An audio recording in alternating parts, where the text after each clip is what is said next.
Hi, welcome back to Tony's Reviews. In this video, I'll be showing you or be discussing with you OpenWrt Honest Review. So OpenWrt is basically a complete replacement for the software that comes pre-installed on many routers. Now, instead of using the lockdown firmware from brands like TP-Link, Netgear, or Linksys, OpenWrt turns your router into a small Linux system that you control.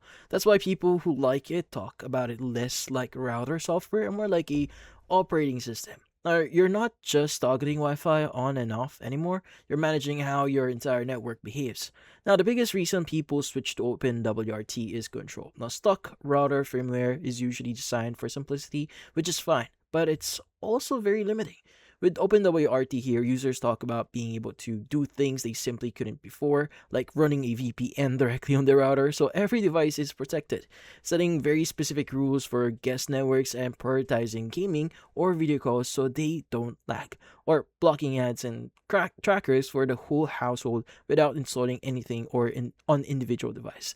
Now, even relatively cheap routers suddenly feel much more powerful once OpenWrt is installed. Now, security here is another huge reason it keeps coming up.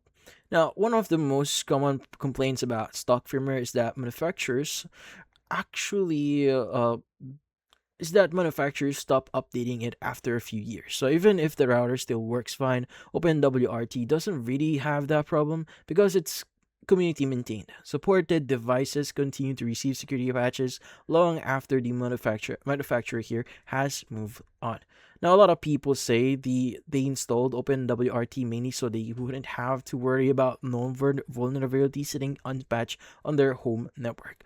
Now, performance-wise here, OpenWrt doesn't magically make weak hardware faster, but many users say it feels more stable under load.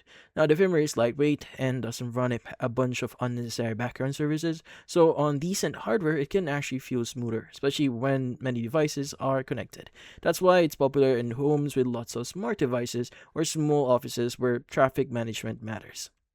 Now, this is where honesty comes in. Now, OpenWrt is not a plug and play. Now, installing it means flashing firmware, and if you don't follow the instructions for your exact router model, you can brick the device. And people who use OpenWrt will tell you this upfront. Now, it's not difficult if you're careful and comfortable following guides, but it's not something you install casually. So that's why checking compatibility lists and documentation is almost ritual in the OpenWrt community. Now, once it's actually installed, the interface is functional, not flashy. So there is a web UI, but it's more technical than what most consumer routers offer. So you see terms like interfaces, firewall zones, and routing tables. Now, people who love OpenWrt enjoy that, but people who just want Wi-Fi to work without thinking about it often find it kinda overwhelming.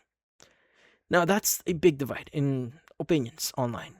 Now, another thing users or people mention is hardware compatibility. So, OpenWrt doesn't support every router, and even on supported models, some features like Wi-Fi acceleration and certain chipset may not perform exactly the same as with stock firmware.